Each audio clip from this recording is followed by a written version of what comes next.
السلام عليكم ورحمة الله. إن الحمد لله نحمده ونستعينه ونستغفره ونعوذ بالله من شرور أنفسنا ومن سيئات أعمالنا.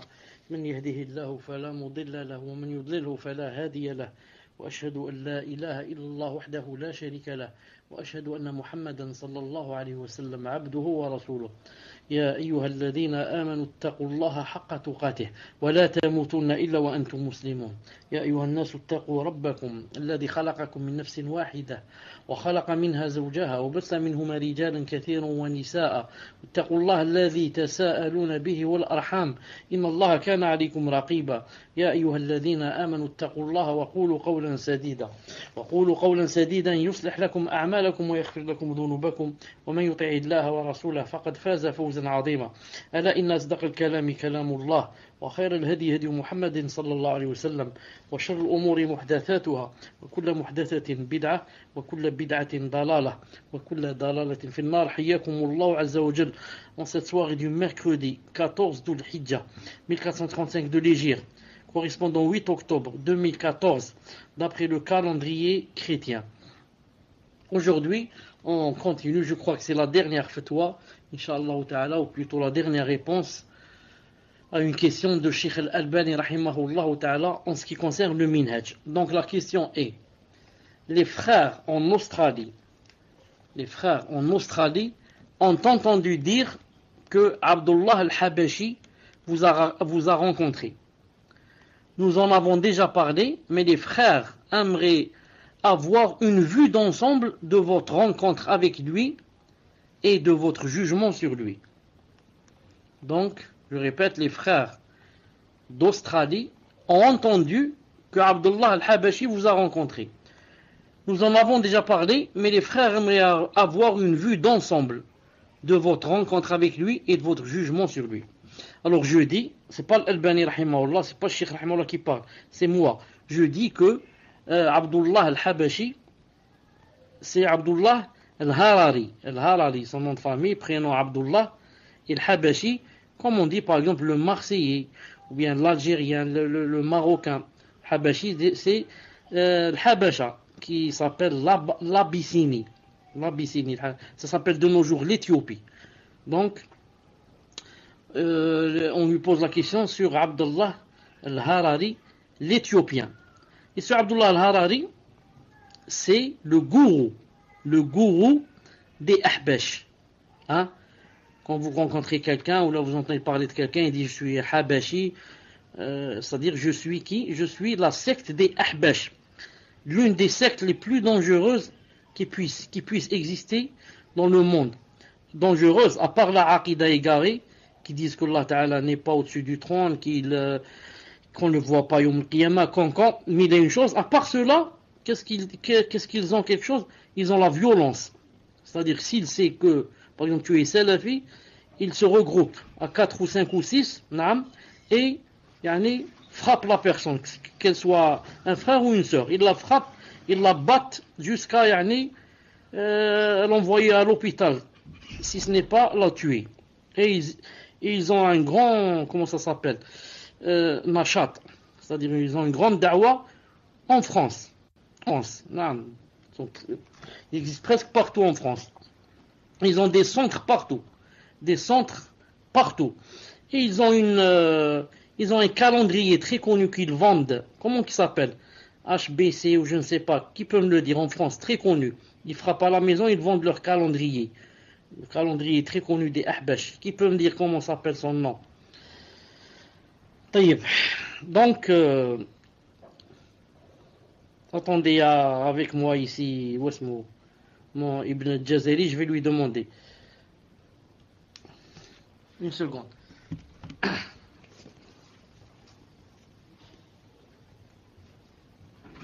سعيد واسمه الكالندري تاع الأحباش HB كيفاش؟ عندهم واحد الكالندري يبيعوه دائما. كالندري الأحباش. HB APBIF. APBIF. Il y a l'association.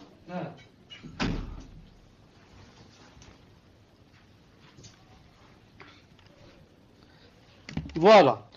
APBIF, qui suit leur association très connue qui s'appelle APBIF. Al-Muhim. Donc, on a posé la question à Cheikh Al-Albani rahimahullah sur leur gourou égaré qui s'appelle Abdullah Al-Harari, qui est mort, ça fait 4-5 ans à peu près, si j'ai une bonne mémoire. Taïb.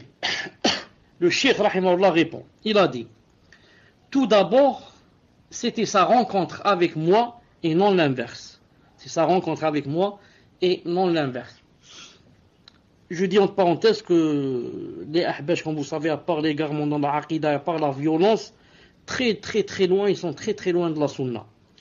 Ils permettent la musique, ils permettent aux femmes de se maquiller dans la rue, ils permettent de se, comment dirais-je, de se tendre la main.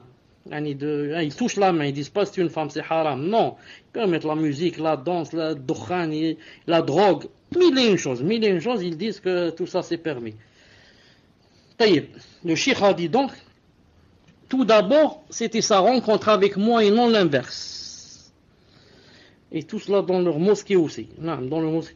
Et jamais ils ne rentrent dans une mosquée sans qu'ils fassent une fitna. Quelle est la fitna qu'ils font lorsqu'ils rentrent dans une mosquée? Ils vont dire quoi? Ils te disent la qibla n'est pas correcte. Vous devez changer de qibla. Comme ça ils disent quand ils rentrent dans une mosquée. Pour faire quoi? Pour faire la fitna dans les mosquées. Il n'y a pas une mosquée où ils rentrent sans qu'ils ne fassent pas de fitna. Ils disent, vous n'êtes pas sur la vraie qibla. Il faut changer de qibla. A'udhu billah. La première chose aussi qu'ils apprennent à leurs adeptes, quand quelqu'un rentre chez eux, ils font la connaissance, ils font leur connaissance et ils l'attirent vers lui, la première des choses qu'ils lui disent, ils lui disent, ton grand ennemi, c'est qui? C'est pas Shaitan, non, c'est Ibn Taymiyyah. Attention, ton grand ennemi c'est Ibn Taymiyyah et les Wahhabites. Et j'ai oublié de vous dire, ils disent de Ibn Kathir, Ibn Baz, Ibn Uthaymin, ces grands-là, rahimahumullah ta'ala, ils disent d'eux, ce sont des kuffars. Comme étaient kafir avant eux, Ibn Taymiyyah, Ibn Kathir et ceux qui les suivent. Qu'Allah ta'ala nous préserve d'un égarement pareil. Le cheikh dit, tout d'abord, c'était sa rencontre avec moi, et non l'inverse. L'autre a dit, pardon pour l'expression. Comme vous savez, Cheikh Al-Albani, rahimahullah, quand quelqu'un lui pose une question, qu'est-ce qu'il commence toujours par faire? Il commence d'abord par te corriger la question. Car c'est très important de savoir qu'est-ce que tu veux dire. Est-ce que tu veux dire telle ou telle chose, ou tu veux dire telle ou telle chose? Non, c'est très important. Donc la personne a dit pardon pour l'expression. Cheikh a dit ce n'est pas nécessaire. C'était uniquement pour restituer l'événement dans la réalité. Je ne connaissais pas cet homme avant qu'il me surprenne par sa visite.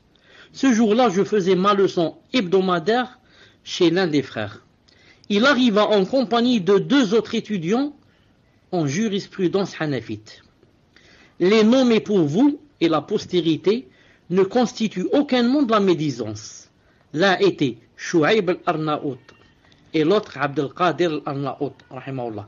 À l'époque, ces deux-là s'opposaient au message salafi que nous n'avons eu de cesse de propager pendant de nombreuses années dans la Syrie entière et à Damas en particulier. Donc le gourou est venu avec qui? Avec 2 personnes, deux qui s'appellent Shu'aib al-Arnaout et Abdel Qadir al-Arnaout, et qui, à l'époque, quand Cheikh Al-Albani rahimahullah parle, était contre la salafiyya.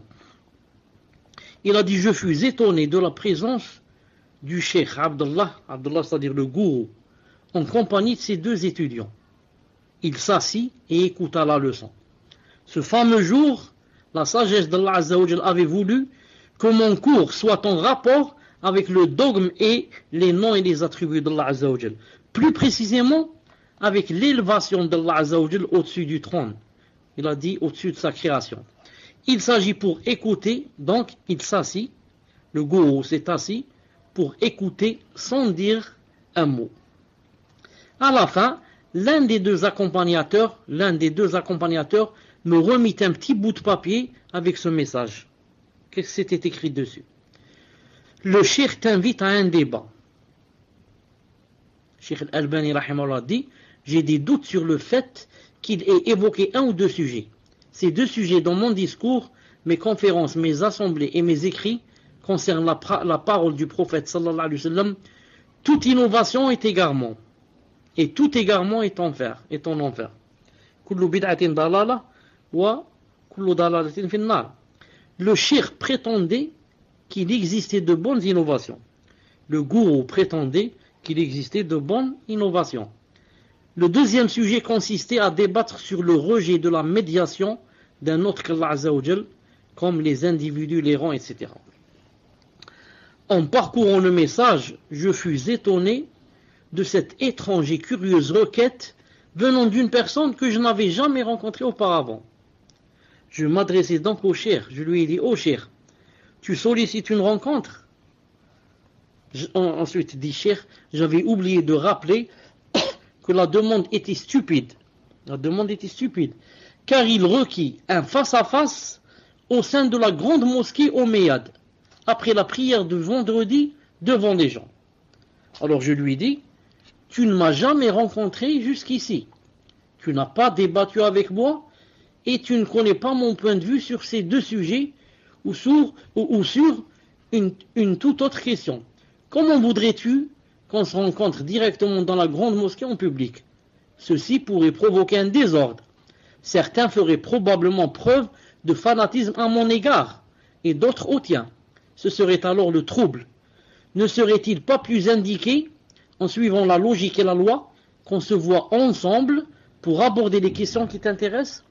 Si nous divergeons et n'avons d'autre choix que de nous rencontrer en public, alors on pourra considérer cette opinion. Mais pour l'instant, une telle proposition est de manière raisonnable et légale, elle est trop précoce. C'est-à-dire se rencontrer comme ça, directement devant les gens, dans la mosquée après le vendredi. Il accepta. D'où mon sentiment que cette suggestion ne venait pas de lui. En effet, l'homme étant étranger au pays, comment pourrait-il oser faire une telle requête alors que moi j'étais l'enfant du pays, c'est-à-dire de la Syrie? C'est plutôt ceux qui l'accompagnaient qui lui avaient inspiré cette idée afin de mettre le feu aux poudres.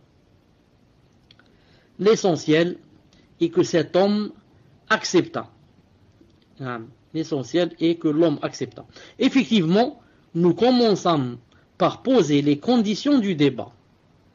La première condition, c'était quoi? La première était que ce soit par écrit, et que l'on signe toute réponse que l'on donne au questionneur. Il y consentit. À la fin, je suggérais que l'on aborde dans le débat certains fondements reliés à d'autres branches de la jurisprudence. Il adhéra à cette idée également. Voilà que l'un de ses accompagnateurs, Chouaib, je présume, demanda: y a-t-il un inconvénient à ce que je sois présent?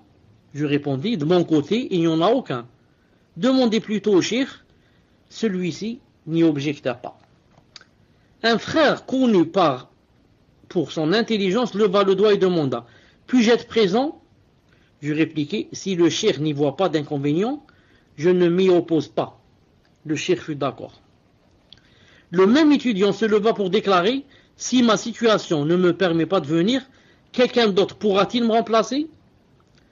Ce disant, il désigna le défunt frère Mounir Abdullah, rahimahullah, parce que ce dernier était plus savant que lui. On se mit d'accord sur ce point également.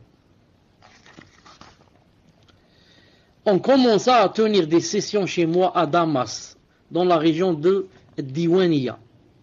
Le cheikh fut présent durant les premières réunions, dont j'ignore le nombre exact. Effectivement, on écrivait les questions aussi bien que les réponses, etc. Soudain, il cessa de suivre le plan dont on avait convenu. Au début, il fréquentait la librairie Zahiriya, dont je suis comme le fils obéissant. Mais après notre accord, je ne le vis plus là-bas. Puis, je tombai sur lui le lendemain du soir où il ne vint pas à la réunion. Il était à la librairie. Je me dis, si Allah Ta'ala veut, ce sera une bonne chose. Avant de répliquer: tu n'es pas venu hier. Il répondit: Aujourd'hui, je serai présent à la leçon. Il tenait en main le programme des leçons que je donnais chaque soir. Je dis, ce n'est pas ce que nous avons convenu. Notre accord était qu'on établisse les bases et de suivre les branches. Il n'accorda aucune importance à ma remarque et assista effectivement à la leçon. À la fin du cours, nous commençâmes à débattre. Je voulus établir un principe pour repousser une de leurs faussetés, car ils tirent argument de l'unanimité. Je débutai donc par définir l'unanimité qui constitue pour eux un argument. Nous arrivâmes à la conclusion que l'unanimité est celle des savants de la communauté de Mohammed sallallahu alayhi wa sallam à une période donnée, et non celle de la communauté. Sinon, on pourrait dire, mon frère, les musulmans s'accordent à dire par exemple qu'on peut ajouter des formules au début et à la fin de l'appel à la prière. Or, ceci n'est pas une unanimité. Dans l'assemblée, il souleva ce sujet. Tu as affirmé telle et telle chose. Je répondis, non, je n'ai rien dit de la sorte. La discussion commença d'une mauvaise manière, tant sur le plan de la logique que celui de la religion. Alors je m'exclamai, ô cheikh, nous avions d'un commun accord décidé d'écrire nos déclarations. Pourquoi? Afin qu'on ne dise pas tu as dit, non je n'ai pas dit. Ainsi, notre écrit donnera la vérité. Alors, où est la note dans laquelle j'ai écrit cette réponse à la question? Il répliqua, je ne l'ai pas avec moi. J'ai repris, pourquoi es-tu venu sans elle? Pourquoi nous nous sommes rencontrés? Bref, cette session fut vaine, parce que l'homme vint pour discuter sur la base de ce qu'il avait en tête, et non sur la base qui avait été convenue entre nous. C'est tout ce qu'il y avait eu entre lui et moi lors de notre rencontre, en 2 sessions seulement. Par la suite, il s'est mis à publier une réplique dans la revue At-Tamaddun Islami. J'ai aussi entrepris de lui répondre. Il y a entre autres une épître que vous avez probablement vue, intitulée Ar-Radd ala al-Ta'qib al-Hathith. J'ai consigné dans la même revue plusieurs articles successifs que j'ai ensuite détaillés dans une épître. Depuis 2 ou 3 ans, j'ai entrepris de la revoir en y ajoutant de nouveaux éléments bénéfiques. Puis j'ai été détourné par de nombreuses autres occupations religieuses. J'étais résolu à publier à nouveau cette épître, en particulier après que des élèves qui n'avaient pas de savoir avaient bu les paroles du cheikh. À ce qu'il paraît, il est très actif au Liban. C'est vrai. Ce cheikh est très actif au Liban. Ce gourou. C'est moi qui parle maintenant, c'est pas Cheikh Al-Albani, c'est moi. Je dis, ce gourou, Abdullah Al-Harari, qui est mort, ça fait 4 ou 5 ans, ou peut-être 6 ou 7 ans, tellement ça passe très vite maintenant, je sais pas. Je me rappelle qu'il est mort pendant le Ramadan, et je me rappelle qu'il est mort après ma venue, que je sois revenu du Koweït. El-Mohim. Je dis, le cheikh a dit qu'il était très actif au Liban. Pourquoi? Car le gourou, il est d'Éthiopie. Là-bas, en Éthiopie, le gouverneur a mis une mise à mort contre lui. Il a dit, celui il faut le ramener pour le pendre, à cause des fatwas qui étaient vraiment très très graves. Il s'est sauvé. Il s'est sauvé en Arabie Saoudite. Il s'est caché là-bas quelques années sans prôner. Ensuite, il a commencé à prôner en cachette et ça s'est un peu propagé. Alors on l'a demandé pour aussi le juger, etc. Il s'est enfui. Il s'est enfui où? Au Liban. Alors au Liban, qu'est-ce qu'il y a? Il y a toute la liberté que tu veux. Les chrétiens, les douls, les ahbab. Alors il a trouvé là-bas qu'il ne trouverait jamais un endroit pareil. Alors là-bas, il a commencé à faire sa dawa, ensuite sa dawa est devenu mondial. Il a des adeptes partout dans le monde. en Angleterre, aux États-Unis, en Allemagne. Là où tu vas, il y a maintenant ces adeptes, a'udhu billah.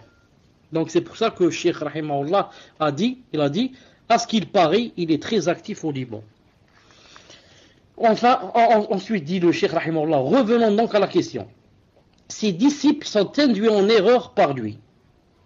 C'est pourquoi je recommande la patience, la douceur et la longanimité. Quand on discute avec eux les ahbash, on doit faire preuve de sagesse et de bonne exhortation. Ma plus grande crainte est que cet homme, Abdullah al-Harari al-Habashi, l'égaré égareur, donc il a dit, ma plus grande crainte est que cet homme ne soit pas sincère et qu'il soit l'espion. Allah seul le sait de quelques groupes, et qu'il soit l'espion de quelques groupes. Nous savons à travers l'histoire islamique que les chefs sont soit délibérément, soit involontairement des gens de la passion. Quant aux disciples, ils sont dans l'erreur. Nombre d'entre eux retournent à la vérité en s'y accrochant fermement dès lors qu'ils s'aperçoivent de leur égarement. C'est pourquoi je dis qu'il ne faut ni rompre les liens avec eux, ni leur tourner le dos. Au contraire, il faut être patient et discuter avec eux de la meilleure façon. Ceci concerne celui qui détient la connaissance, ce n'est pas n'importe qui, et sait se montrer tolérant afin qu'il puisse leur transmettre la bonne parole. Je ne sais comment est la situation chez vous. Quelqu'un a dit à Cheikh Al-Albani, il lui a dit, Cheikh, en vérité, il monte beaucoup. Les ahbash très connus. Ils montent beaucoup. C'est pourquoi on doute non seulement de leur cheikh, mais aussi de leur chef qui les envoie. Ils sont tous pareils. Ils commencent leur discussion avec toi en disant, par Allah, je suis allé voir le cheikh pour qu'il se repente et il l'a fait devant moi. C'est ce qu'ils ont dit à mon sujet. Bien qu'ils soient partis de chez moi en piteux état. Quelqu'un a juré par Allah qu'il considérait Muawiyah comme un pervers. Muawiyah radiyallahu ta'ala anhu, quelqu'un a juré devant moi qu'il le considère comme un pervers. Aussitôt, l'un des leurs a fait le serment par Allah que ce n'était pas vrai. Et que si cela s'avérait, il les quitterait immédiatement.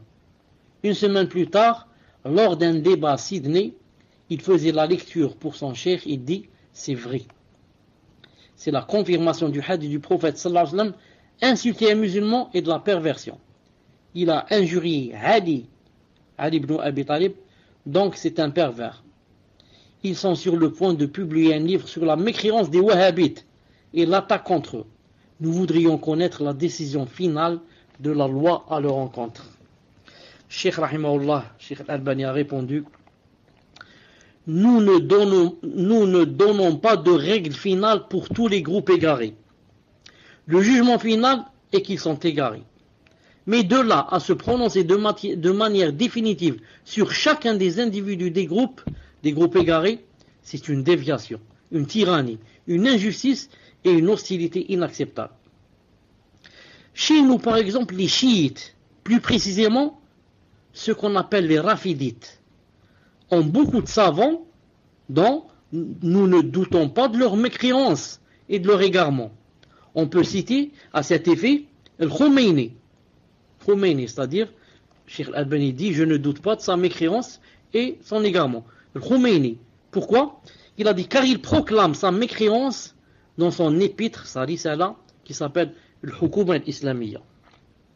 Le Hukuma al-Islamiyya, ce livre, alhamdoulilah, enfin disons cette risala, c'est une épître qui peut-être 50-60 pages, alhamdoulilah, je l'ai lu de mes propres yeux, car on peut dire que peut-être j'ai mal entendu ou je ne sais pas quoi, ou peut-être mais je l'ai lu de mes propres yeux, ou alhamdoulilah, et j'ai lu, si je me rappelle très bien, la page 12, où il dit, Khomeini dit, nos imams, comme ça, nos imams, ont atteint un degré que ni les anges rapprochés, ni les messagers envoyés n'ont atteint.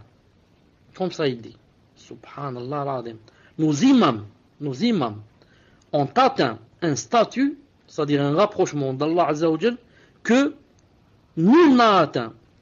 Ni ange, quand je dis ni ange, ça veut dire ni Jibril, ni Israfil, ni Mikaël, ni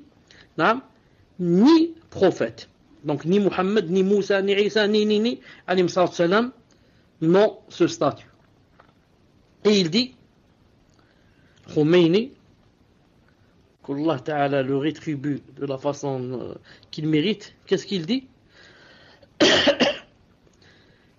Quand je dis rétribue ici, ça veut dire le châtie, bien sûr. Il dit, dans ce même livre, il dit, nos imams ont même, qu'est-ce qu'ils ont aussi? Ils ont, comment on peut traduire ça en français? Ils ont une influence sur l'univers. C'est-à-dire que, il veut dire par là, ils peuvent faire tomber la pluie, faire tomber la neige, ils peuvent donner des gérances, une gérance sur l'univers.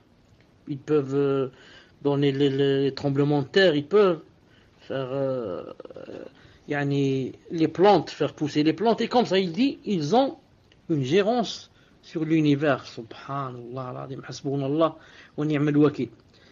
Le Cheikh Al-Albani a dit, rahimahullah, il a dit, chez nous, par exemple, les chiites, plus précisément, ce qu'on appelle les rafidites, ont beaucoup de savants dont nous ne doutons pas de leur mécréance et de leur égarement. On peut citer à cet effet le Khomeini, car il proclame sa mécréance dans son épître Al-Hukuma al-Islamiyya.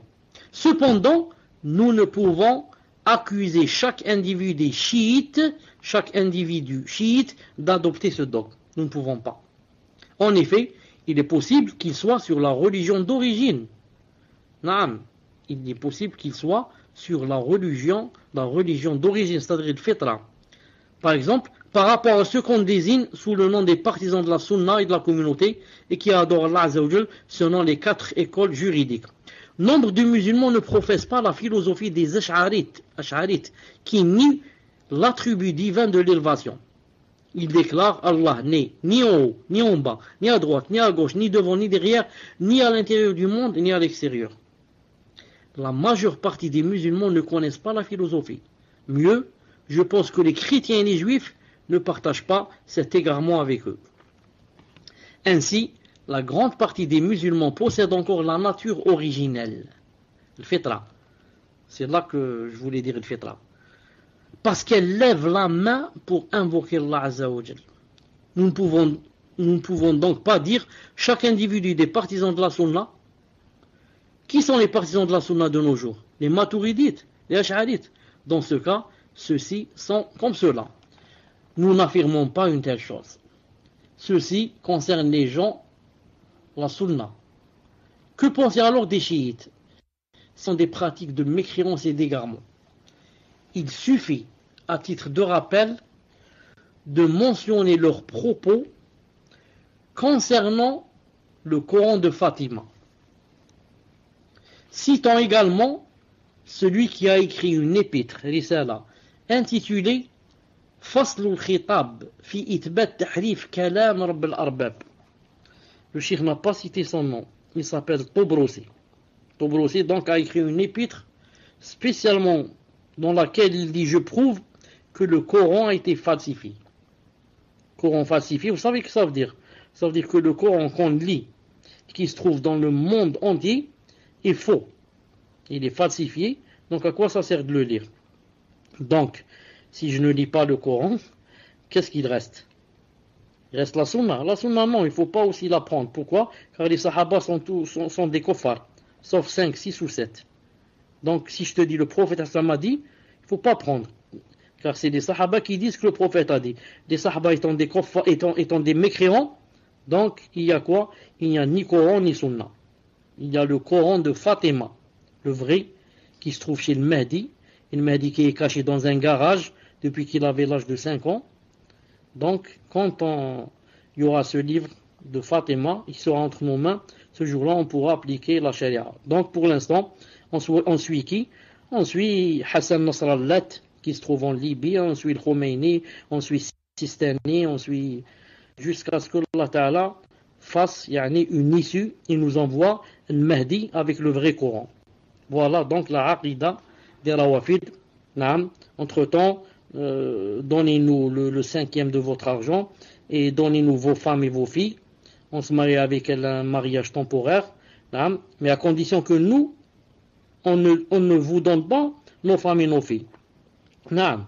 Ceux-là, les grands gourous des chiites, ils n'acceptent pas que tu te maries temporairement avec sa femme, ni avec ses filles. Mais lui, il se marie avec nos filles et nos femmes. Naam. C'est comme ça. Malish. Il y a un jour où on va se rencontrer devant Allah subhanahu wa ta'ala. Et on verra, naam, qui aura le ravissement d'Allah et qui aura la colère d'Allah.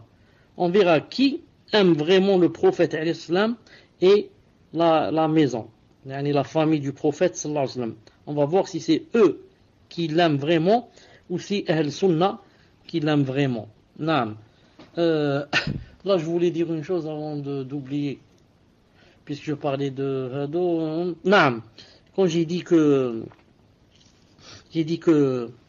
pour leurs filles, nos filles, naam, c'est-à-dire qu'ils veulent se marier temporairement avec les filles des gens, mais ils ne donnent pas leurs filles. Ça me rappelle une chose très importante. Les rafidites et les rawafides. Non. Qu'est-ce qu'ils disent? Qu'est-ce qu'ils disent sur notre mère Aïcha radiyallahu ta'ala anha? Ils disent d'elle qu'elle a fait la zina. Malgré que tu leur dis, regarde, sur An-Nur, il y a des versets spécialement sur Aïcha. Allah Ta'ala dit que non, elle n'a pas fait zina. Allah Ta'ala dit Ulaika mubarra'una mimma yaqulun. Il a dit par rapport à celui qui a fait marcher comme quoi elle a fait zina, il a dit Walladhi tawalla kibrahu minhum lahu adabun azim. Il a dit celui qui a fait marcher ça entre les gens et propager, il aura un grand châtiment yawm al-qiyamah. Al-muhim. Moi je me suis dit comme ça tout seul, sans avoir lu ça quelque part, je me suis dit que donc ils ont parlé sur la meilleure personne que le prophète sallam aime parmi les femmes. Car on a demandé au prophète sallam, qui aimes-tu le plus au monde? Il a dit Abu Bakr Siddiq. On lui a dit des femmes. Il a dit Aïcha. Donc, parmi les femmes qu'il aime le plus au monde, il aime Aïcha radiyallahu ta'ala anha. Donc, on a dit d'elle qu'elle a fait la zina. Donc, on a dit d'elle quelque chose de très grave. Dans quoi? Dans son honneur. Il n'y a pas plus grave que ça. Si tu as dit, elle a volé, c'est moins grave. Elle a menti, moins grave. Elle a fait je ne sais pas quoi, moins grave. Elle a escroqué, moins grave. Mais elle a fait la zina, ça c'est vraiment très grave. Al-Muhim. Alors, Allah Azza wa Jal les a punis, comme on dit en arabe, Jaza'u min jinsil amal. Donc il les a punis en faisant de sorte que leurs filles et leurs femmes, subhanallah al-azim, font la zina. Subhanallah al-azim. Et un jour, j'ai lu que quelqu'un a dit ça. J'ai dit Alhamdulillah. J'ai dit ça comme ça de ma tête et ça a concordé avec ce qu'a dit un savant. Il a dit, regardez comment Aïcha, Allah subhanahu wa ta'ala, s'est vengé de ceux qui l'ont accusé de fornication et les a fait payer cher. Naam. Leurs filles maintenant et leurs femmes font la zina au nom de quoi? De la religion. Comme quoi, c'est ça la religion, la vraie. Il faut se marier temporairement pour 5 minutes, 10 minutes, un quart d'heure, 20 minutes et comme ça. Ils ne veulent pas l'appeler zina. Mais ils disent ça se trouve dans le din alors que c'est Allah Ta'ala qui s'est vengé de Aïcha radiyallahu ta'ala la plus aimée du prophète sallallahu alayhi wa sallam en punissant ceux qui ont parlé d'elle de sorte que ils donnent leurs filles et leurs femmes en zina. Voilà la grande punition dans cette dunya avant la grande punition qui les attend yawm al-qiyamah. qu'Allah Ta'ala nous préserve. Enfin on a dit est-il permis de délivrer, c'est-à-dire c'est la fin de la question, lui a dit, est-il permis de délivrer une fatwa contre eux de manière générale et de les traiter avec dureté? Il a dit, il n'est pas licite de donner une fatwa générale. Celui qui croit en quelque chose qui relève de la mécréance est un mécréant. Et il y a un supplément que vous devriez avoir en tête, celui qui croit en une chose qui relève de la mécréance est un mécréant à une condition. C'est quoi? Il a dit, l'avertissement et la transmission du message, c'est-à-dire établissement de la preuve sur lui. Ces deux éléments considérés, on pourra déclarer qu'un tel est mécréant. Naam, voilà donc Inch'Allah Ta'ala pour la dernière question sur le minhaj. Donc je dis subhanakallahumma bihamdik ashhadu an la ilaha illa ant astaghfiruka wa atubu ilayk. On va se rencontrer Inch'Allah Ta'ala dans un quart d'heure. Assalamu alaikum wa rahmatullah. Assalamu alaikum wa rahmatullah wa barakatuh. Donc Inch'Allah Ta'ala on commence par, si vous avez des questions sur le cours, Inch'Allah Ta'ala, tfaddal, pour la première question. Si on connaît la réponse, Inch'Allah Ta'ala, qu'on va vous répondre, naam. Et si on ne la connaît pas, que Allah Subhanahu wa Ta'ala nous apprenne et on la posera à ceux qui sont des savants, bi'idnillahi Ta'ala. Tfaddal. Assalamu alaikum wa rahmatullahi wa barakatuh. Hafizakumullah. Donc première question d'un frère qui dit: y a-t-il des musulmans chez les chiites et combien de groupes sont-ils? Tfaddal Cheikh. Y a-t-il des musulmans chez les chiites? En fait, la question n'est pas très bien comprise parce que les chiites, à la base des chiites, sont des musulmans. Mais ensuite, dans les chiites, il y a ce qu'on appelle les rawafid. Et dans les rawafid, il y a ceux qui savent et dont la preuve a été établie sur eux, c'est-à-dire les savants. Et il y a les gens de la masse qui ne comprennent rien, qui suivent comme ça aveuglément. Même si certains, comme j'ai lu dernièrement, comme a dit Cheikh Rabi', hafidhahullah ta'ala, a dit que j'ai des doutes sur les gens de la masse des rawafid. Il dit, bon, il répète comme ça, mais il a dit que, normalement, il ne répète pas des choses comme ça très graves. Le takfir, dire qu'une personne, par exemple, telle personne, est kafira, ça revient aux savants. Ça revient aux savants, je dis même, ça revient aux grands savants, qui établissent la preuve sur eux, et ensuite portent un jugement général ou un jugement particulier, et disent telle personne est kafir. Sinon, nous on dit que les rawafid, fait partie de la secte égarée et leurs savants sur lesquels ont été établies les preuves sont des kuffars. Naam. Tfaddal. Suivante. Est-il permis de prier ou aller au Jumu'ah derrière un imam qui se dit être ash'arite et qui dit Allah kulli makan? C'est la question d'un frère. Fadal Cheikh. Premièrement, les savants disent, quand il y a quelqu'un qui est égaré ou quelqu'un qui est pervers, par exemple, on voit, est-ce qu'il y a une autre mosquée, par exemple, dans les alentours? S'il y a une autre mosquée, on va prier dans la deuxième mosquée, l'autre, pas celle où on a des doutes sur l'imam et s'il est pervers ou s'il dit des choses à travers et comme ça.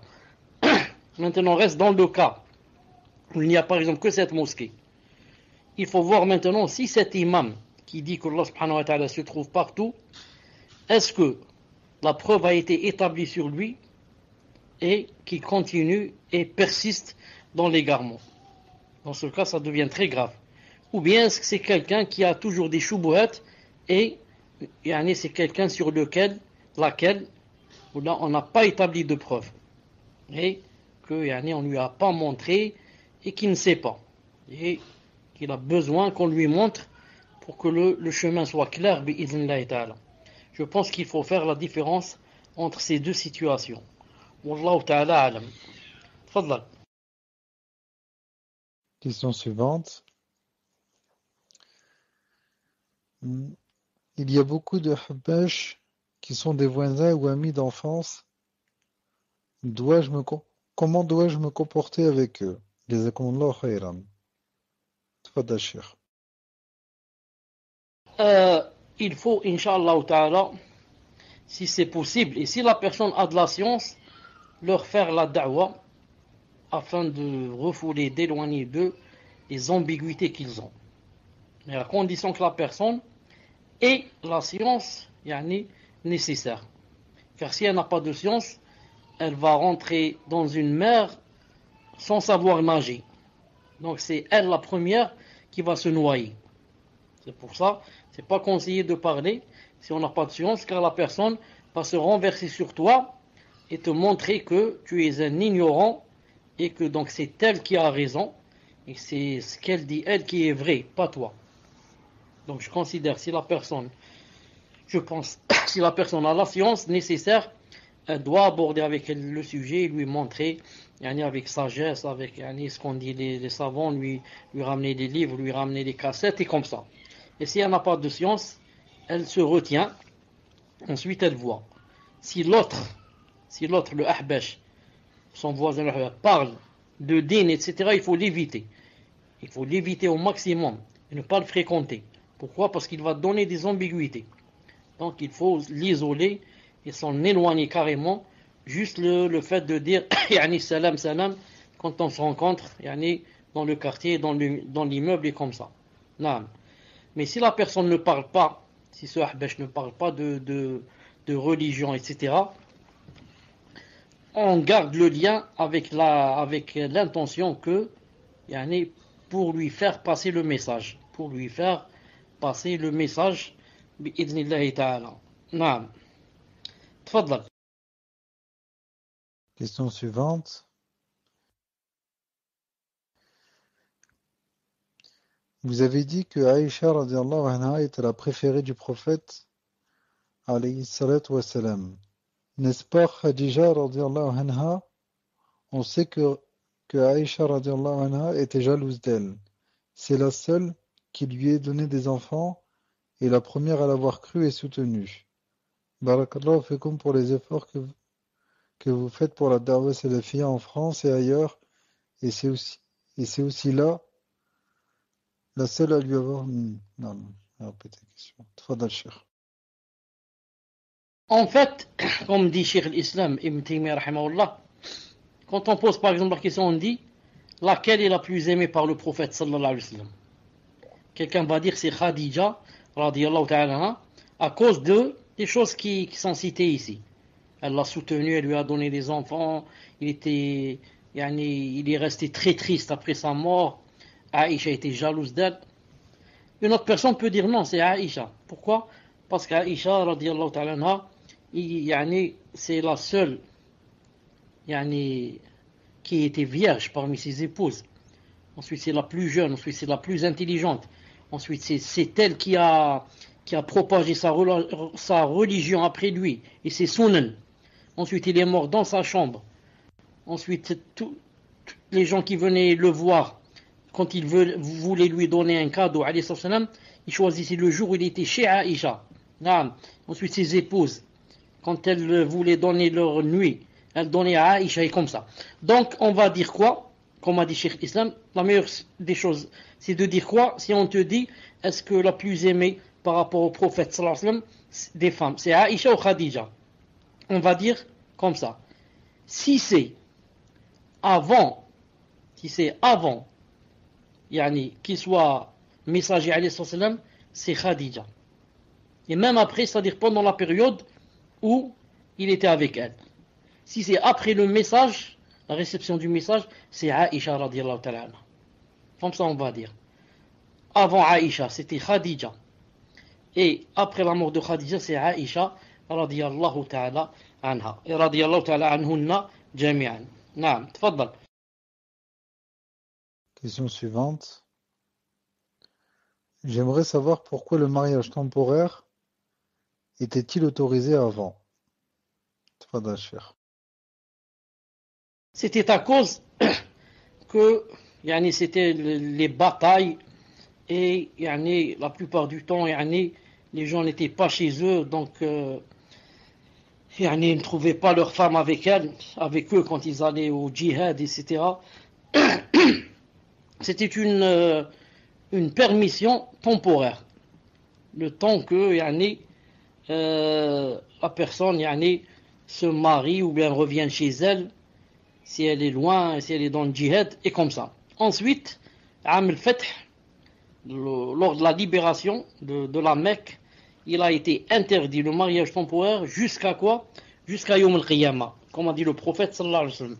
Et le plus drôle, le plus étonnant, c'est quoi? Le plus étonnant, c'est que celui qui a rapporté le hadith, comme quoi le mariage temporaire a été abrogé jusqu'à Yom al-Qiyamah, c'est qui? C'est Ali ibn Abi Talib, radiyallahu ta'ala anhu, yani celui que les Rawafid et les chiites adorent. Les Rawafid, qu'est-ce qu'ils adorent? Ils adorent Ali ibn Abi Talib, Ali. Non, ils disent même qu'il est plus savant que le prophète que. Et pourtant, c'est lui qui a ramené le hadith, rapporté le hadith, comme quoi le mariage temporaire a été abrogé, c'est haram. Et, subhanallah al-azim, ils ne prennent pas de lui. Quand tu leur dis, regarde ce qu'a dit Ali, tu dis non, il n'a pas dit, le hadith n'est pas authentique. Pourquoi? Parce que ils ne marchent pas avec leur passion. Ils ne marchent pas avec leur passion. Naam, tfaddal. Qu'Allah vous accorde sa miséricorde. Cher, si j'ai bien compris, si on n'établit pas la preuve de leur égarement, à ceux qui suivent des voies d'égarement, on ne peut pas dire qu'ils sont mécréants, comme par exemple les chiites qui insultent les sahaba. Qu'Allah vous bénisse. Tfadal, cher. Il y a une grande divergence en cela. Pourquoi? Parce que beaucoup, si ce n'est la plupart des savants, disent que celui qui insulte les sahaba, c'est un mécréant. Non, beaucoup disent cela. Mais, ils ont dit, les insultes dans le sens du din, pas l'insulte parce qu'il dit qu'il est avare, ou qu'il est petit de taille, ou qu'il n'est pas beau, ou qu'il est sale. Pas dans ce sens. Dans le sens du din. Non. C'est-à-dire, dans le sens où il a insulté le din qu'il suive, celui du prophète sallallahu alayhi wa sallam. Al-Muhim. Maintenant, je dis, est-ce que, quelqu'un qui insulte les sahaba, est-ce qu'il est kafir ou pas kafir? C'est d'après la divergence des savants en cette chose. Beaucoup ont dit, il est devenu kafir. Surtout, ils ont dit s'il a insulté Aïcha, parce qu'Aïcha c'est une sahabiya aussi. Et il y a son cas dans le Coran, c'est plus grave. Son cas est dans le Coran, c'est plus grave. Mais nous, qu'est-ce qu'on fait?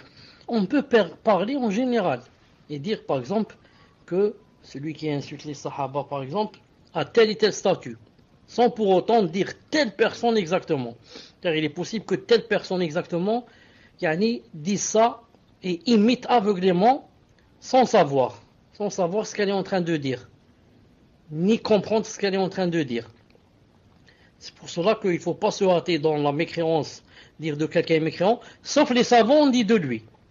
Les savants, s'ils ont dit de telle personne qu'elle est mécréante, dans ce cas, je ne peux plus ne pas dire. Pourquoi? Car les grands savants ont dit cela. Et moi, on m'a enjoint de suivre les grands savants. Je ne connais pas mieux qu'un grand savant. S'il dit d'une personne qu'elle est mécréante, c'est qu'il a les preuves et a établi les preuves sur lui bi'idhnillahi ta'ala. Naam, tfaddal. Assalamu alaikum wa rahmatullahi wa barakatuh. Est-ce qu'il y a du son? Alhamdulillah. Donc je vais poser la prochaine question. Question d'une sœur. Quelles sont les conditions pour que les gens de science déclarent mécréant une personne qui a commis des actes de mécréance? J'ai eu du mal à entendre. Barakallahu fikum cheikh, tafaddal.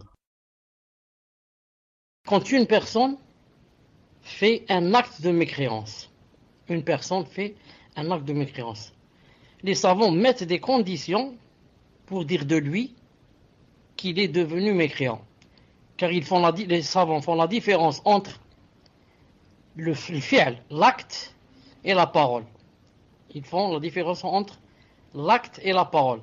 Et ils font la différence entre le fi'l, l'acte, et le fa'il, et celui qui a fait. Ils font la différence entre l'acte lui-même et celui qui a fait l'acte. Une personne a fait un acte de mécréance. Une personne a fait maintenant un acte de mécréance. Les savants vont poser ce qu'on appelle voir s'il remplit les conditions, et ensuite voir si, يعني, ce qu'on appelle en arabe, انتفاء الشروط. نعم. تحقيق الشروط وانتفاء الموانع عفوا. Il voit s'il n'y a pas d'empêchement. Donc, il faut que la personne remplisse des conditions et n'ait pas d'empêchement. Je donne un exemple. Quelqu'un par exemple, je l'ai entendu par exemple, qu'il a insulté Allah subhanahu wa ta'ala. Insulter Allah subhanahu wa ta'ala, c'est un acte de mécréance, c'est sûr. Il y a une unanimité en cela. Donc maintenant, avant de dire cette personne, je ne l'ai pas vue, je l'ai entendue, elle est derrière la porte. Donc, normalement, si j'ai pas de sens, je dis, il est kafir. Ça. Donc, j'ouvre la porte, je trouve que celui qui vient d'insulter a 5 ans. C'est combien son âge? 5 ans. Donc, je dis quoi? Il ne remplit pas l'une des conditions. Laquelle? L'une des conditions pour qu'il soit mécréant, il faut qu'il soit pubère. Donc, c'est l'une des conditions qu'il ne remplit pas. Ou bien, j'entends quelqu'un insulter Allah subhanahu wa ta'ala derrière la porte. Normalement, c'est un kafir. Mais, j'ouvre la porte, je trouve qu'il est âgé. Il a 50 ans. Non, mais qu'est-ce qu'il a? C'est un malade mental. Il dit n'importe quoi. C'est même pas ce qu'il est en train de dire. Donc il n'est pas mécréant. Pourquoi il ne remplit pas la condition de quoi? La condition qu'il faut qu'il ait la raison. Il faut qu'il ait la raison. J'entends maintenant quelqu'un insulter Allah subhanahu wa ta'ala. J'ouvre la porte, je trouve que c'est quelqu'un qui est pubère, il a 50 ans, et quelqu'un qui a la raison. Il me dit comment ça va, X? Alors c'est maintenant que tu ouvres la porte. Pourtant il vient d'insulter Allah subhanahu wa ta'ala. Mais qu'est-ce que je trouve? Je trouve que quelqu'un lui tient un revolver sur la tempe. Et lui a dit, il faut que tu insultes Allah. Donc ici, qu'est-ce qu'il y a? C'est pas il remplit pas la condition. Il a un empêchement. Non, il a un empêchement, subhanallah. On l'a forcé à ce qu'il dise cette phrase. El-Muhim. Donc il y a des conditions, et quoi? Et il ne faut pas qu'il y ait des empêchements, car la personne est possible que, par exemple là, il est possible que, bon je vais donner un autre exemple. J'entends quelqu'un insulter Allah subhanahu wa ta'ala. J'ouvre la porte, je trouve que c'est quelqu'un de pubère, qui raisonne et qui n'a aucun empêchement. Il n'y a pas quelqu'un qui lui a mis le revolver sur sa tempe, qui lui a dit il faut parler de force. Mais qu'est-ce que je trouve? En parlant avec lui, je découvre c'est un Chinois. Et ça fait 1 jour ou 2 qu'il est rentré en islam, et on lui a dit que cette phrase, par exemple, c'est une bonne phrase. On lui a dit c'est comme ça qu'on salue les gens. Quand tu frappes à la porte de quelqu'un, il faut insulter, dire cette phrase. Voilà. Et lui, il a cru que c'était vrai. Est-ce que celui-là, c'est un kafir? Jamais de la vie. Comment Allah Ta'ala va le faire rentrer en enfer éternellement, alors qu'il ne sait pas ce qu'il dit, et qu'il croyait qu'il avait des récompenses, car il a cru que c'était une salutation. Il voulait se rapprocher d'Allah, alors qu'il va se trouver éternellement en enfer. C'est pas possible. C'est pour cela que les gens de la Sunna et la Jama'a ne disent pas facilement d'une personne qu'elle est kafir, tant qu'il ne remplit pas les conditions et n'a pas d'empêchement. Je donne un autre exemple très clair. La personne qui a dit dans le hadith authentique à ses enfants, quand je meurs, brûlez-moi et choisissez un jour où il y a du vent, jetez-moi dans le vent. Pourquoi? Il a dit, car si Allah subhanahu wa ta'ala peut me grouper, il va me châtier d'un châtiment qui n'a jamais châtié quelqu'un avant moi. Et quand il est mort, ses enfants l'ont brûlé, l'ont ensuite broyé, comme comment ça, ils l'ont moudre, le verbe moudre, comme on moud le café. Ensuite, on l'a jeté dans le vent. Allah subhanahu wa ta'ala a demandé à la mer de rendre ce qu'elle a pris, et à la terre de rendre ce qu'elle a pris, et le voilà debout en face de lui. Al-Muhim. Allah Ta'ala lui a dit, pourquoi tu as fait ça? Alors qu'il sait pourquoi il l'a fait. Il a dit, ma khafatek, j'ai eu peur de toi. Allah Ta'ala lui a pardonné. Cheikh Islam Ibn Taymiyyah a dit que cette personne a ignoré, ou l'a nié, a renié plutôt, la qudra, que Allah Ta'ala était capable de tout. Donc pour cette personne, Allah Ta'ala n'est pas capable de le regrouper. Sinon il ne serait pas fou de dire à ses enfants qu'on fasse tout cela pour lui, alors qu'il sait qu'il va être regroupé devant Allah. Il croyait qu'il ne pouvait pas. Et Allah Ta'ala lui a pardonné. Pourtant quelqu'un qui dit que Allah Ta'ala ne peut pas, c'est quoi? C'est un kafir normalement, ça. Mais Allah Ta'ala l'a excusé. Autre exemple, dans Sahih Bukhari, qu'une personne était avec son chameau dans le désert. Ensuite, la personne s'est endormie. Elle s'est réveillée, elle n'a pas trouvé le chameau. Le chameau contenait les provisions de ce que mange la personne et ce que boit. Imagine, tu te réveilles en plein désert, il n'y a pas le chameau. Il n'y a personne qui va passer, personne qui va donner à manger, à boire, aucune épicerie, rien. El-Mohim. Il a cherché à droite, à gauche, il n'y a pas. Il est revenu à l'arbre où il s'était endormi la première fois et s'est rendormi la deuxième fois. Quand il s'est réveillé, il a trouvé le chameau attaché à l'arbre. Parce que le chameau, sa bride ou ses rênes se sont accrochées à l'arbre quand il est revenu pendant que la personne dormait. El-Mohim. Quand il a ouvert les yeux, qu'est-ce qu'il a dit? Il a voulu remercier Allah subhanahu wa ta'ala. Il a voulu dire Allahumma anta rabbi wa ana abduk. Allahumma, ou mon Seigneur, tu es mon Seigneur, je suis ton serviteur. Il a dit le contraire. Il a dit Allahumma anta abdi. Tu es mon serviteur. Il a dit à Allah ta'ala. Il lui a dit tu es mon serviteur, je suis ton Seigneur. Le prophète a dit akhta'a min shiddatil farah. Il s'est trompé à cause de la grande joie. Trouver un chameau comme ça en plein désert, trouver ton chameau que tu as perdu, ce n'est pas une chose simple. Alors, tellement il était joyeux, au lieu de dire Ya Allah, tu es mon Seigneur, je suis ton serviteur, il a dit Ya Allah, tu es mon serviteur, je suis ton Seigneur. Le prophète sallam a dit, il s'est trompé à cause de la grande joie. Et il n'a pas dit il est kafir. Normalement, si tu dis une phrase pareille, maintenant tu es assis, tu lèves les yeux vers le ciel, tu dis Oh Allah, tu es mon serviteur et je suis ton Seigneur. Tu es sorti de l'islam, ça. Et pourtant cet homme n'est pas sorti de l'islam. Pourquoi? Il avait un empêchement. C'est quoi l'empêchement? La grande joie. La grande joie t'empêche de dire ce que tu veux dire. Tu dis n'importe quoi. C'est pour ça que les savants ont dit que quelqu'un qui est dans la grande joie n'a pas le droit de juger entre deux personnes pendant la grande joie. Parce qu'il peut dire n'importe quoi et pardonner à tout le monde. On lui dit il a volé 1 milliard, tellement il est content, il dit c'est rien. Inch'Allah, un jour il va les rendre, ne le mettez pas en prison. Tellement tu es content, tu aimes tout le monde, etc. Donc, celui-là, il n'est pas kafir alors qu'il a dit quelque chose de très grave. Et la même chose dans la grande colère. Dans la grande colère, quelqu'un va dire une chose qui est sortie de sa bouche sans qu'il le veuille. Ou alors qu'il fasse quelque chose sans qu'il le veuille. Et c'est l'exemple de qui? L'exemple de notre prophète Moussa alayhi salam. Moïse, qu'ils appellent Moïse.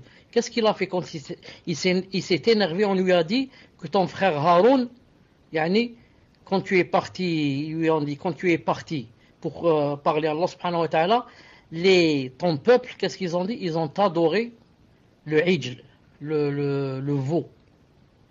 Qu'est-ce qu'il a fait? Non, car il avait demandé à son frère Haroun de les garder. Mais Haroun a aussi quitté le lieu. Alors qu'est-ce qu'il a fait? Il a pris les psaumes, c'est-à-dire comme le Coran de nos jours. Le Coran de nos jours. Il l'a pris, il l'a jeté par terre. Comme a dit Allah subhanahu wa ta'ala. Quelqu'un qui jette le Coran, il est kafir ou il n'est pas kafir? Il est kafir. Mais attention, est-ce que Moussa est kafir alayhi salam? Non. Pourquoi? Il avait un empêchement. C'est quoi? La colère. La grande colère. La grande colère, des fois tu fais des choses qui, tu ne sais pas ce que tu es en train de faire. La preuve, quand on te dit après, regarde ce que tu as fait, tu as jeté le Coran là, tu ne vas pas t'arrêter de demander pardon à Allah Ta'ala, et que je n'ai pas fait exprès, et ceci et cela, et je ne savais pas, et ceci et cela. Pourquoi alors les savants ont dit que quelqu'un qui divorce dans la grande colère, ça compte pas? Quand il est dans la grande colère, il ne sait pas ce qu'il dit, et tellement il est en colère, il dit à sa femme, tu es divorcé. Les savants ont dit ça compte pas. Pourquoi? Car il y a un empêchement. pour divorcer, il faut que tu saches ce que tu es en train de dire. Tu raisonnes, tu lui dis écoute, c'est terminé entre nous, je te divorce, va chez toi. Vous avez compris? Al-Muhim, voilà ce que je veux dire en général, mais dommage que il y a beaucoup de gens de nos jours, même et beaucoup en France, qui disent qu'il n'y a pas d'excuse dans la aqidah. Je te dis n'importe qui fait de la mécréance, il est devenu kafir. Je te dis il n'y a pas d'excuse.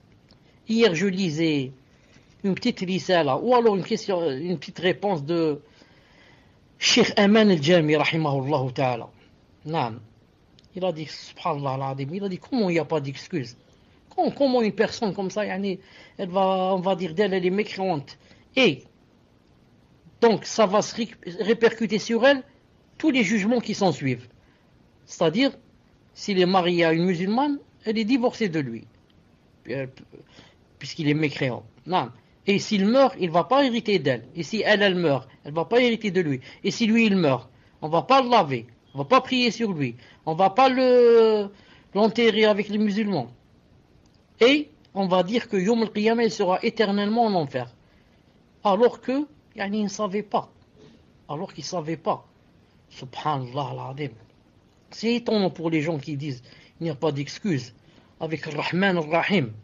Avec celui qui a créé combien de Rahma? 100. Il a fait descendre une Rahma et 99 Rahma, miséricorde, sont cachés chez lui. Celui-là, il va prendre les gens alors qu'ils ne connaissaient pas et leur dit je vous jette en enfer. Ils vont dire Allah, mais je ne savais pas. Non, je vous jette en enfer. Non, ça ne marche pas, Allah al-Azim, ça ne peut pas marcher. Ça peut pas marcher. À part les délits qu'il y a dans le Coran et la Sunna, que je vous ai cité plusieurs fois, je vous cite seulement un verset. Comme a dit Allah subhanahu wa ta'ala, وما كان الله ليضل قوما بعد إذ هداهم حتى يبين لهم ما يتقون. Allah subhanahu wa ta'ala n'égare jamais une personne après l'avoir guidé sans qu'il ne lui montre des choses dont il doit s'éloigner, sans qu'il ne lui montre, c'est-à-dire il doit montrer, subhanallah al-azim. Et les versets où Allah subhanahu wa ta'ala dit وما كنا معذبين حتى نبعث رسولا. On ne punit personne ni ne le châtie avant d'avoir envoyé un message. Pourquoi? Le message, qu'est-ce qu'il fait? Le message est afoun. Qu'est-ce qu'il fait? Il te montre. Tu dis cette chose c'est halal, cette chose c'est haram. Tant que tu ne sais pas, tu es excusé. Certes, tu peux avoir des péchés pour ne pas avoir demandé la science. Mais la personne qui essaye et fait des efforts, ensuite, elle ne peut pas comprendre une chose ou connaître une chose, elle n'est pas excusée. Ça, c'est un peu, je dirais même, illogique. Naam. Wallahu ta'ala alam. Tfaddal. Question suivante. Quel est donc le jugement d'un rawafid qui n'a pas eu la vérité et meurt dans l'égarement? Même chose pour un chrétien ou toute autre personne qui a cherché la vérité mais sans avoir eu la chance de l'avoir. Barakallahu fikum. Tfaddal, cher. C'est une question très difficile et que seul un grand savant pourrait donner la réponse. Je peux vous donner seulement quelque chose comme ça de général. C'est quoi? C'est que Yawm al-Qiyamah, Allahu Azza wa Jal jamais ne fera rentrer une personne en enfer sans que la preuve ne soit établie sur elle, sans qu'elle ne soit, elle, dans la faute et qu'elle ne soit vraiment injuste.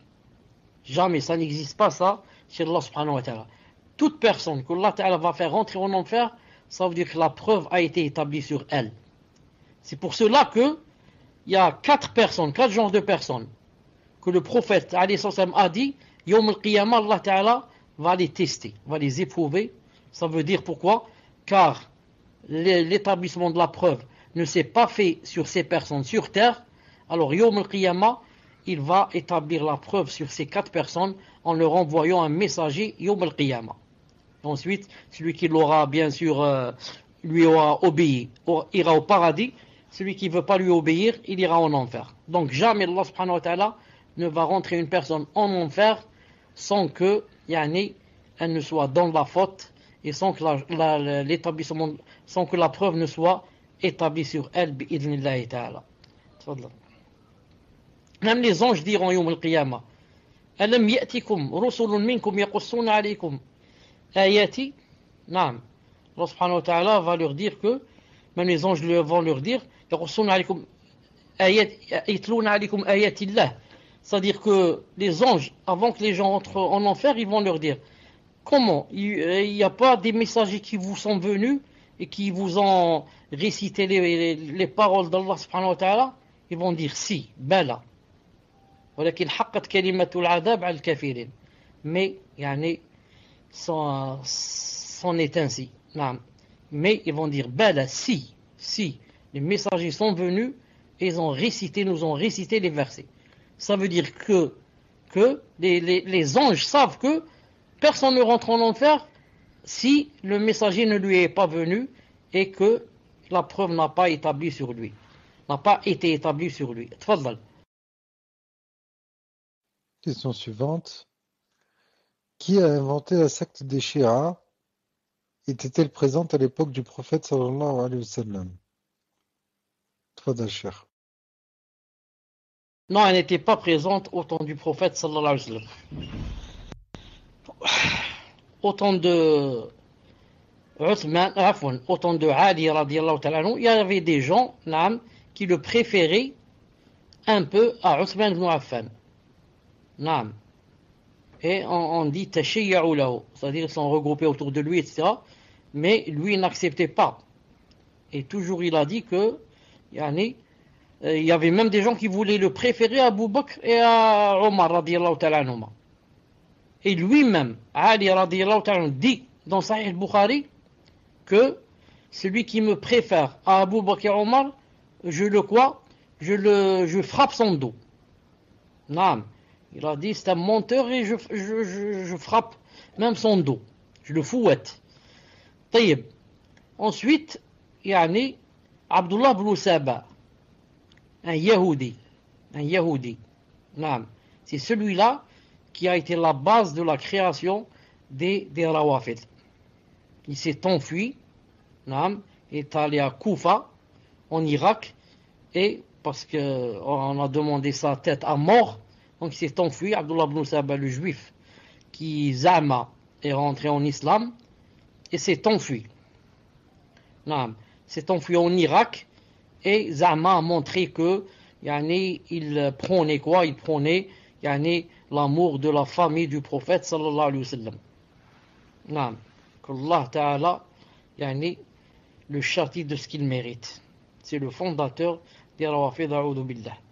Naam. Tfadal. Question suivante. Qu'Allah vous élève en degré parmi ceux qu'il a élevés en degré. Est-ce que la secte des Ahbash, dont descend l'association APBIF, fait partie du prêche de cet individu Abdullah al-Habashi, ou est-ce que cela existait avant? Barakallahu fikum. Tfadal, Cheikh. La personne dit, est-ce que la secte des Ahbash, dont descend l'association APBF, est partie du prêche de cet individu? Je croyais avoir compris la question, maintenant je ne l'ai pas comprise. Quand je l'ai lu, je ne l'ai pas comprise. Est-ce que la secte des Ahbash, dont descend l'association APBIF, est partie ou fait partie du prêche de cet individu Abdullah al-Habashi? J'ai pas compris la question.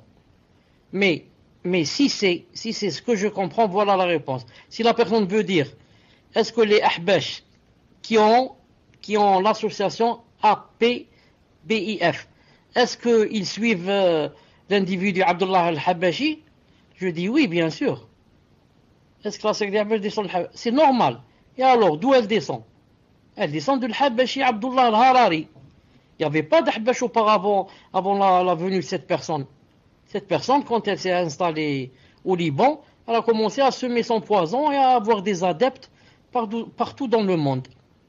Et à partir de ce moment-là, il y a eu ce qu'on appelle des Ahbash. Mais auparavant, il n'y avait pas les Ahbash avant l'apparition de ce gourou Abdullah al-Habashi, qu'Allah subhanahu wa ta'ala le rétribue de ce qu'il mérite. C'est une grande association en France de Ahbab, vraiment grande, et vraiment ils sont dans l'égarement total. Vraiment, ils font de la peine. Wallah al-Azim, ils font de la peine. Ils se disent Za'ma, ils suivent la aqidah de Abu Hanifa. Tu suis toi la aqidah de Abu Hanifa. Et ils disent Za'ma, ils suivent la aqidah de l'Ash'ari. Toi tu suis la aqidah de Abu Hassan al-Ash'ari. Alors si tu es véridique et tu n'es pas un menteur, tu dis Abu Hassan al-Ash'ari, va lire son livre Maqalat Islamiyya, va lire son livre L'Ibana. Pourquoi tu lis pas ces livres-là? Tu dis je suis wasmo, le verbe suivre. Je suis Abu Hassan al-Ash'ari. Alors que dit Abu Hassan al-Ash'ari dans son livre L'Ibana? Que dit-il dans Maqalat Islamiyya? Que dit Abu Hanifa dans le Fiqh al-Akbar? Dans tous ces livres, ils disent quoi? Qu'Allah Ta'ala est au-dessus du trône. Qu'Allah Ta'ala a deux mains, deux yeux, qu'il rit, qu'il s'étonne, qu'il descend. Pourquoi vous dites pas ça? Et vous dites on est Ash'ari. Vous dites on suit Abu Hassan Ash'ari. Menteur. Naam. Dans le Fiqh al-Akbar de Abu Hanifa, il dit celui qui dit qu'Allah Ta'ala n'est pas au-dessus du trône est kafir. Alors, qu'est-ce que vous dites de cette phrase de Abu Hanifa dans son livre Al-Fiqh al-Akbar? Ou alors vous allez dire que cette phrase, c'est pas lui qui l'a écrite. Il y a un djinn qui l'a peut-être écrite. Et il l'a introduit dans ce livre. Allah yahdikum. Tfadlal. Non, question suivante, cher. Même si j'ai eu du mal à la comprendre, je vous la lis tout de même. Le frère dit, j'ai une question qui me ouest. Si des musulmans sur qui nous n'avons pas établi la preuve de leur mécréance, alors qu'ils ont des actes qui annulent l'islam, en temps normal, alors que peut-on dire des mécréants, des pays des mécréances, qu'ils sont mécréants si on n'établit pas la preuve sur eux qu'ils sont mécréants. Qu'Allah vous bénisse. Vas-y, si tu peux en même temps poster la question. Non, allez, moi je l'ai pas bien compris. Et je sais pas si Cher comprendra. Non, allez. Écrivez-la, peut-être en la lisant, je vais la comprendre. Question qui me waswas. Si des musulmans sur qui on n'a pas établi la preuve de leur mécréance, alors qu'ils ont des actes qui annulent l'islam en temps normal, alors que peut-on dire des mécréants depuis des mécréances qui sont mécréants, qu'ils ont établi, s'ils n'ont pas établi la preuve sur eux et qu'ils sont mécréants, que Allah vous bénisse. Naam, mais le mécréant, naam, qui se dit mécréant, qui dit par exemple qu'il adore le Bouddha, ou alors qu'il adore Jésus, ou alors qu'il adore je ne sais quelle statue, naam, celui-là, la preuve est très claire. Naam, on a de Allah subhanahu wa ta'ala burhan. Naam, on a burhan. Pourquoi? Parce que lui-même reconnaît sa mécréance. Et Allah Ta'ala a dit que ceux qui disent par exemple qu'on adore Jésus, ou alors que Allah Ta'ala c'est trois, Jésus et Dieu et le troisième l'ange, ou je sais pas comment il s'appelle ça, l'esprit, il a dit cela, ce sont des kuffars. Donc Allah Ta'ala a déjà établi sur eux la preuve. Naam. Alors qu'en est-il celui qui adore une statue, celui qui adore une montagne, celui... Naam. Mais nous on parle de quelqu'un qui à la base se dit je suis musulman. Ensuite il fait un acte de mécréance. Quant au mécréant, il n'a pas besoin de faire d'acte de mécréance. Lui-même il est déjà mécréant. On parle d'un musulman qui à la base est musulman, ensuite fait des annulatifs sans qu'il sache que cette chose est un annulatif. C'est pour ça que Cheikh Ibn Uthaymin, rahimahullah, dans plusieurs de ses livres, j'ai lu ça dans plusieurs de ses livres, pas dans un seul livre, il dit, de même que dans le fiqh, la salat, la zakat, si quelqu'un se trompe, il est excusé. Il a dit la même chose dans la aqidah. Il a dit jamais, naam, comme ça il dit. Il a jamais quelqu'un ne devient kafir s'il ne sait pas que cette chose, c'est du kufr. Il a dit, il faut qu'il sache que cette chose-là, c'est du kufr. Attention que tu la fasses ou que tu la dises. Ensuite, il l'a fait, il l'a dit. Dans ce cas, il est kafir. Mais s'il ne savait pas, c'est autre chose. Naam. Wallahu azza wa jal a'lam. Tfaddal. Question suivante. Cher, est-il vrai que Cheikh Al-Albani, rahimahullah, a dit que ceux qui ont rencontré les tablighs auront un argument de ne pas avoir reçu le vrai islam? Tfadal, Cheikh. Faites la phrase de Cheikh Al-Albani, barakallahu fi, comment qu'il a dit? Alors, Cheikh Al-Albani aurait dit que ceux qui ont rencontré les tablighs auront un argument de ne pas avoir reçu le vrai islam. Tfadal, Cheikh. Comme ça, non. Il n'a pas dit comme ça parce que comme ça, ce n'est pas clair. Ce n'est pas clair. Mais je vous dis ce qu'a dit Cheikh Al-Albani, rahimahullah, et que j'ai lu de mes propres yeux. Il parlait comme ça de l'établissement de la preuve et de l'islam du vrai, du faux. Ensuite, il a dit comme de nos jours. Il a dit quelqu'un, par exemple, qui était kafir, par exemple. Il a dit, il tombera dans les tablighs. Ce sont eux qui vont lui apprendre l'islam. Il a dit, celui-là, il n'a pas encore connu l'islam et le vrai. Parce que les tablighs eux-mêmes ne connaissent pas le vrai islam. Voilà ce que veut dire Cheikh Al-Albani rahimahullah. Il a dit, celui-là, le kafir qui vient de maintenant devenir musulman par le biais des tablighs, il a dit, il ne connaît pas encore l'islam. Il ne connaît pas encore l'islam. Naam. Donc la preuve n'est pas établie sur lui. Il peut dire des choses, il ne connaît pas l'islam. Il veut dire aussi par là que les tablighs sont vraiment loin de l'islam. Et du vrai islam, Ensuite, ça, comment peut-on être un vrai musulman, un vrai, s'il n'y a pas de science? Et les tablighs, il te dit, il n'y a pas de science. Il ne faut pas apprendre le din. Il ne faut pas apprendre, surtout la aqidah, c'est très grave de l'apprendre. On lit juste Riyad Salihin. Et qu'est-ce qu'on fait? On va courir de ville en ville, de pays en pays pour faire la da'wah. Quelle da'wah tu fais, mon frère? Quelle da'wah? Da'wah basée sur quoi? Sur la science ou bien sur les passions? Quand tu fais da'wah, toi, on te pose des questions. Tu n'as pas de réponse. Pourquoi les chrétiens, beaucoup de chrétiens fuient leur religion et rentrent en islam? Pourquoi? Tu lui poses la question, il te dit parce que quand j'étais chrétien, j'avais 1001 questions sans réponse. Tu demandes au pape, au curé, tu poses la question, il n'a pas de réponse. Donc moi, une religion qui ne me répond pas à mes questions et me laisse tout le temps dans les waswas et les ambiguïtés, le stress et le je ne sais quoi, j'ai pas besoin de cette religion. Il vient en islam. Toi, la même chose. Tu es tabligh, tu connais rien de la religion. Je te demande une petite chose par rapport au paradis, par rapport aux noms, aux attributs, au bassin, à la vasque céleste, à la passerelle, au pont, à la balance, tu n'as pas de réponse. À quoi ça sert? Comment tu peux faire da'wah? Tu peux pas. Donc les tablighs sont vraiment loin du vrai islam. L'islam le pur du prophète sallallahu alayhi wa sallam. Naam, tfaddal. Donc les questions d'ordre général. La question dit l'huile de fourmi qui aide à ralentir la repousse du poil et rend le poil plus fin, entre parenthèses pour les femmes, est-elle autorisée sachant qu'elle est réalisée à base d'œufs de fourmis non fécondées? Tfadal, Cheikh. Une sœur m'a posé cette question, ça fait à peu près 4 ou 5 mois. Et jusqu'à présent, je ne lui ai pas encore répondu car je n'ai pas trouvé la réponse. Car j'ai cherché et je n'ai pas trouvé la réponse.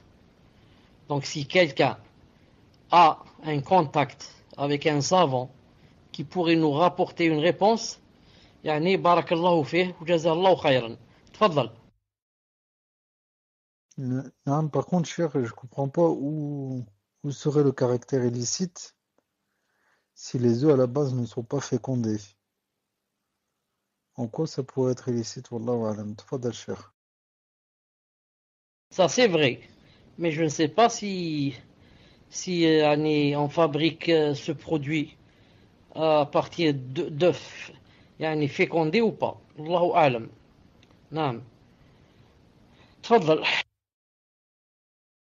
Non, justement, Cheikh, dans la question, c'est précisé que les œufs sont des œufs non fécondés.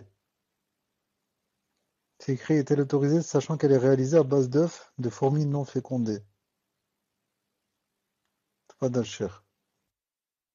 Ça, mais malgré cela, je préfère ne pas me prononcer bi'idnillahi ta'ala.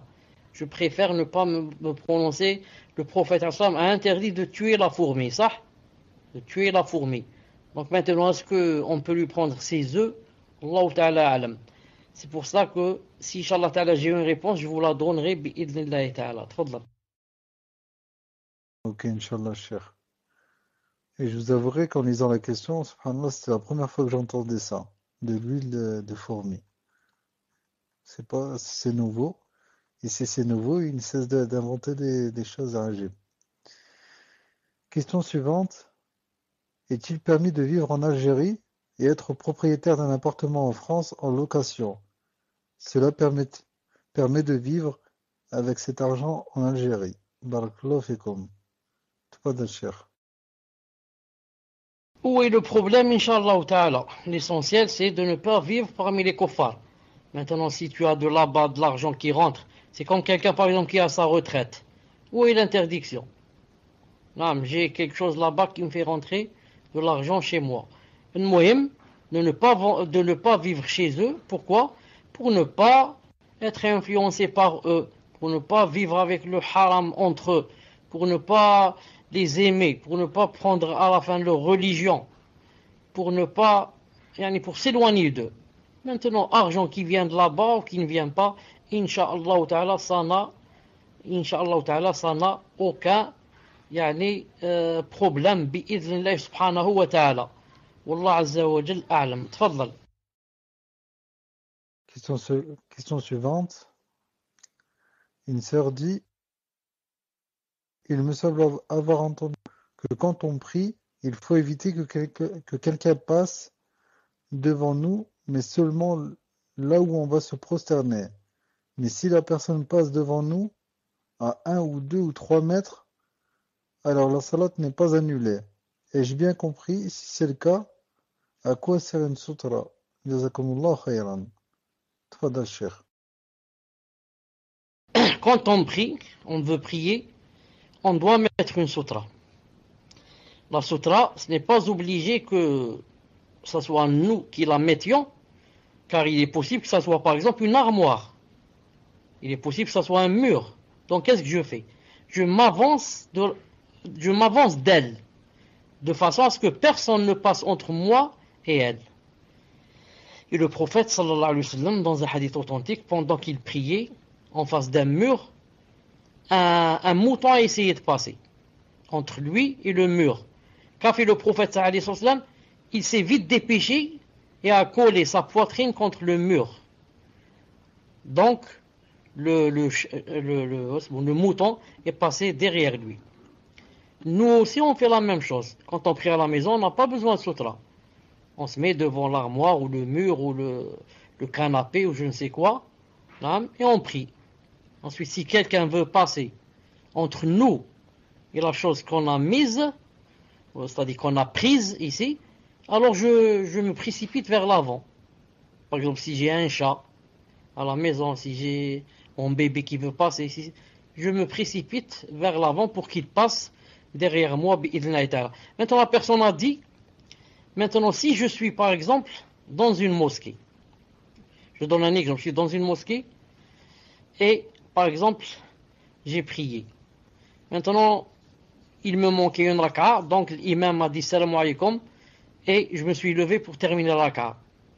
Il y avait, par exemple, un rang qui était devant moi. Maintenant, donc, il y a des gens qui me donnent de leur dos, qui est ma sutra. Ensuite, cette personne se lève et est partie. Donc, le rang s'est levé, il n'y a personne qui peut me servir de sutra. Donc, qu'est-ce que je fais? Donc, je prie, je reste normalement. Et dans ce cas, Si quelqu'un passe à 1 mètre de moi, il ne me gêne pas. 1 mètre, 2 mètres.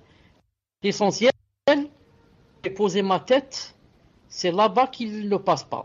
C'est-à-dire, quand je pose ma tête sur la terre, sur le sol, il reste entre moi et la tête, disons, quelques centimètres. De façon à ce que si j'étais debout, quand je suis debout, et quelqu'un veut passer, je peux l'arrêter avec ma main. Je lui tends ma main, il s'arrête.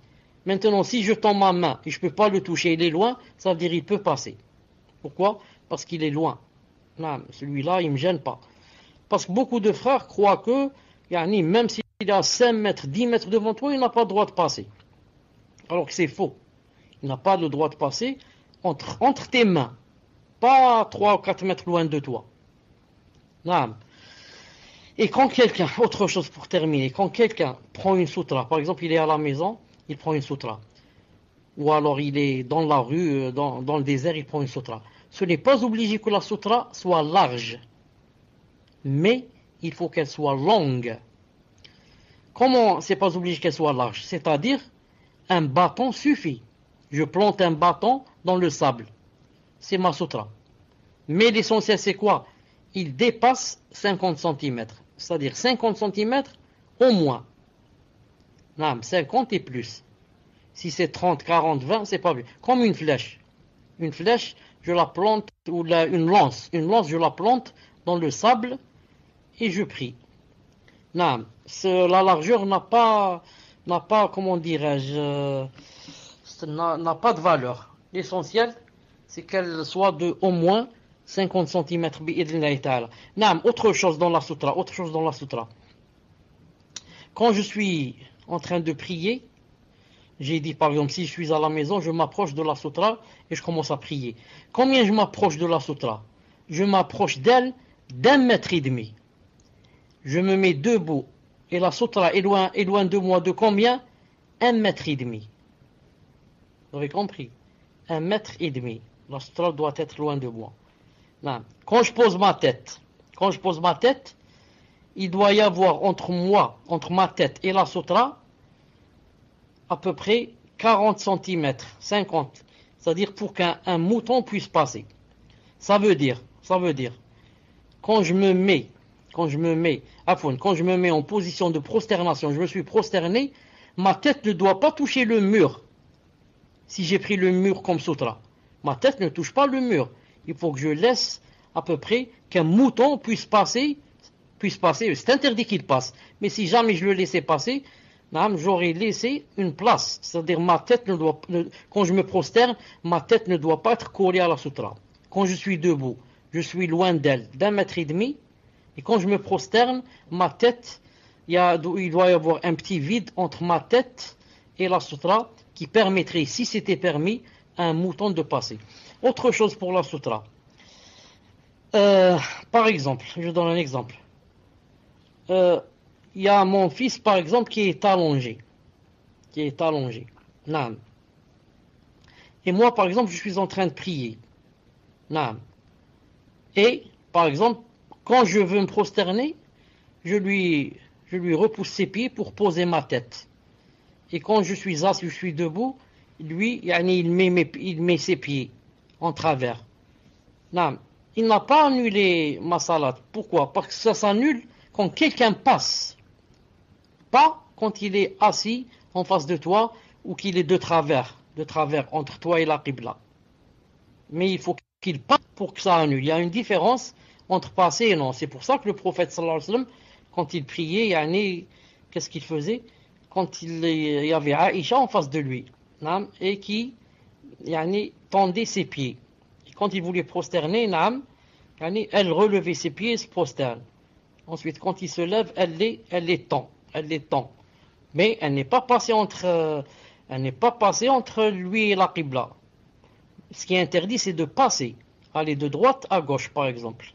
Et il y a d'autres qui se trompent, par exemple, si quelqu'un passe, il est passé, alors qu'est-ce qu'il fait? Il veut se corriger, il revient marche arrière.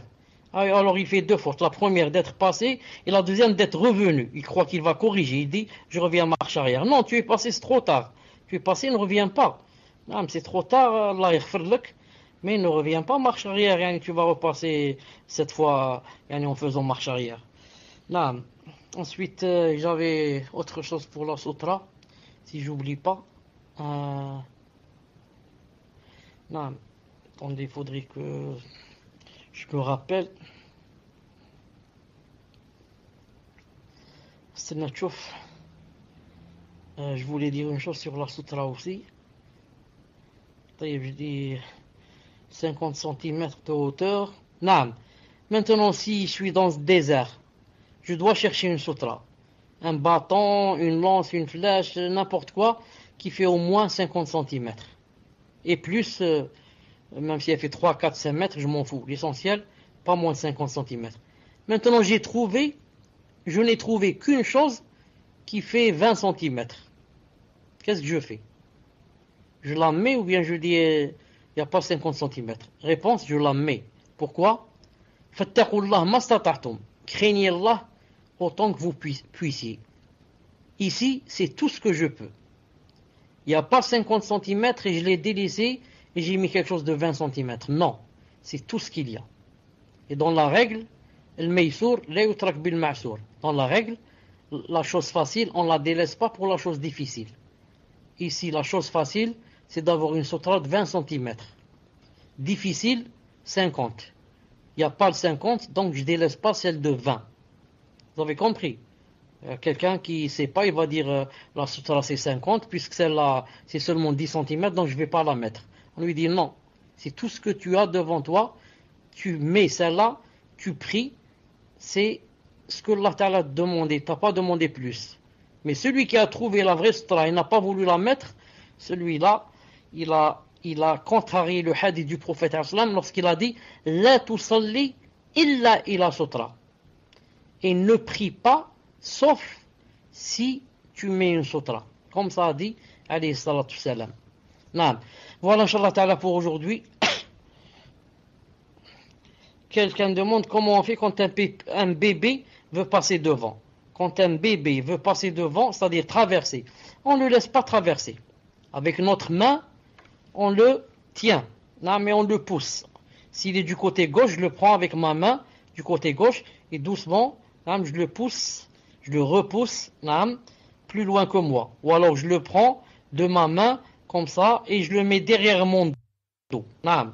S'il est à ma droite, du côté droit, je le prends avec ma main droite. Non, mais je le pousse un peu vers la droite. Ou alors je le pousse derrière mon dos. Comme ça, il tardera un peu pour revenir vers le début. Mais je ne le laisse pas passer. Non, certains croient qu'un bébé, il peut passer. Un mouton ne peut pas passer. Un mouton miskin qui ne connaît rien et qui est excusé s'il passe, n'a pas le droit de passer. Non. Voilà, Inch'Allah ta'ala, pour aujourd'hui. سبحانك اللهم وبحمدك اشهد ان لا اله الا انت استغفرك واتوب اليك وفيكم بارك الله السلام عليكم ورحمه الله وبركاته